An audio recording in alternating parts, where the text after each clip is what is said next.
Alright, what's up guys? HeyBeniful here. Going to show you guys how to get into the spot where I hit my first for phase 5, which is the strafe from the tank to up here.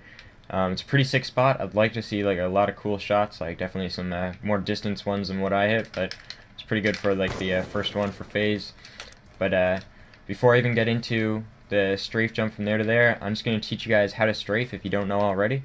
So first off, with your classes, you're definitely going to want lightweight on it. It makes everything so much easier, and I'm pretty sure I'm not positive, but I think it's almost impossible to do this one without lightweight.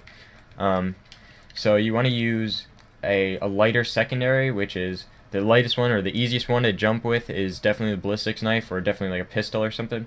But SMGs and shotguns are also pretty good.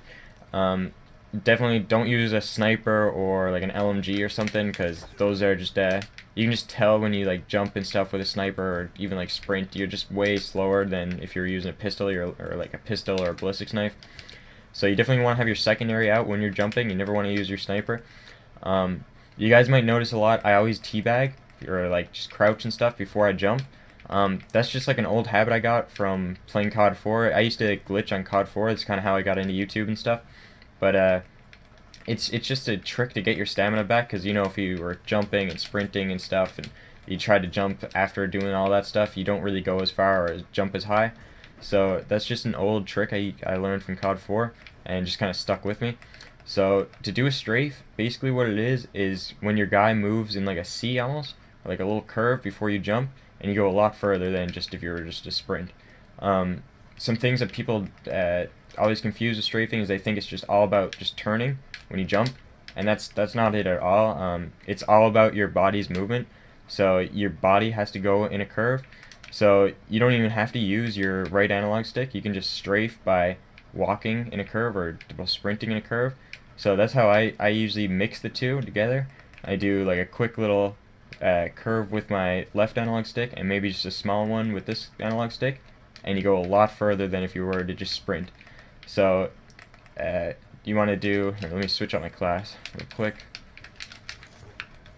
So a line that you want to follow when you're strafing, so you would kind of, if you were to jump, if this is where you want to land, you want to look a little bit away from it and then kind of curve your body and then jump.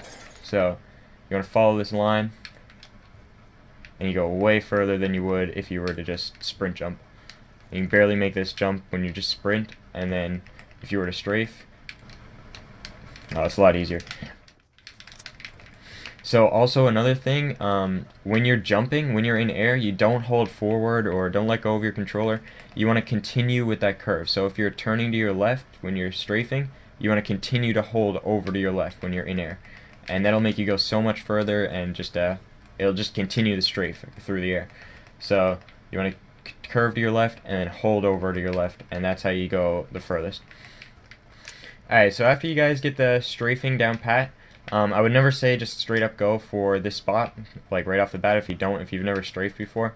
Definitely just start, like this spot's pretty good. It's you can sprint jump this spot by itself, but you can definitely still tell if you get like a nice jump and stuff, so it's good practice. So remember, just use your right stick and your left stick and hold over in the air at the same time. And once you get that down pat, then I would say come over here. This is going to take a lot of tries, like if you're just starting out. It's pretty hard strafe. I only kind of mastered it like just before phase 5, so I can get up here online like pretty much every round, but it still does take a few tries. It's pretty hard. What you're going to want to do is wedge yourself into this corner.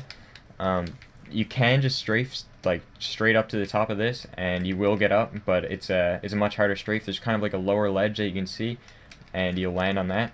So you kind of back up to the back side. The problem with doing this online is you try to rush it, so you don't really get your jump back up, and then you're just kind of jumping at nothing because your sprint and your stamina is up. So you notice me teabagging a lot, and that's just to get my stamina back up. So I get right at the back. I kind of look a little bit away. I'm going to be jumping to this corner, but I kind of look a little bit away, and of course I'm going to use my left analog stick to kind of curve myself, and my right analog stick, kind of use them together, and then hold over and try to wedge myself into that corner. It's all about timing on this one. Let's see. like I said before, definitely use the ballistics knife for this one at your first try. So you can see this time I'm not quite up here. I'm kind of on like a lower ledge. So you land up here, you do a little jump, and then you get up on this part. I'm just going to plan my attack. Once you're up here, there's lots of cool spots. You could definitely go for a shot at A. That would be really cool to see someone hit this over the wall. Or just like if they're back there or something, you can jump off here. Getting around this pole, this can be a pain in the ass when you're online, because there's been so many times you get up, you do the hard part of the strafe, and then you get knocked down by this pole. You want to, I look in towards this, because this ledge is really small, so if you move out a bit, you're going to fall. So you look in towards, and then you sprint, and then kind of just jump out to your right a bit, and then pull back in, and you land back over here. If you're doing this in private match, you can just lay your tack there, and then jump around, and then pick up your tack, and then put it back down. But then you come out around this corner. I've been going for shots when they're up in logs, and then you kind of jump out around that corner. That's pretty cool. And then you can come out here. You can actually go around this corner. That'd be pretty cool if you could. But this is about it. Alright guys, that pretty much concludes it. And just one last little thing to note, if you guys want to do this for like a bot episode, it's probably not practical for online just because getting a care package and stuff is pretty hard. But if you're doing a bot episode and you can just kill the bots and get a care package, if you throw a care package underneath this, you can actually get it to land up on top of here, and it's a lot easier to jump from on top of the care package to over here. You get a lot of you get that extra height. So it's a good tip for if you're doing a bot episode or something. But that pretty much concludes it. Hopefully you guys learned how to strafe from this, or if you already knew how to strafe, just how to get up in that spot. It's pretty cool. If you guys do hit any shots, even for your bot episodes or something, definitely link them to me. I'd like to see some people hitting some shots from up here. So if this did help you in any way, leave a like and a comment. It really means a lot. Also, big thanks for my last video that did really well. I think it's at 900 likes now or something, so thanks guys for that. My channel has been growing a lot since Phase 5 started, and I got all of you guys to thank for it.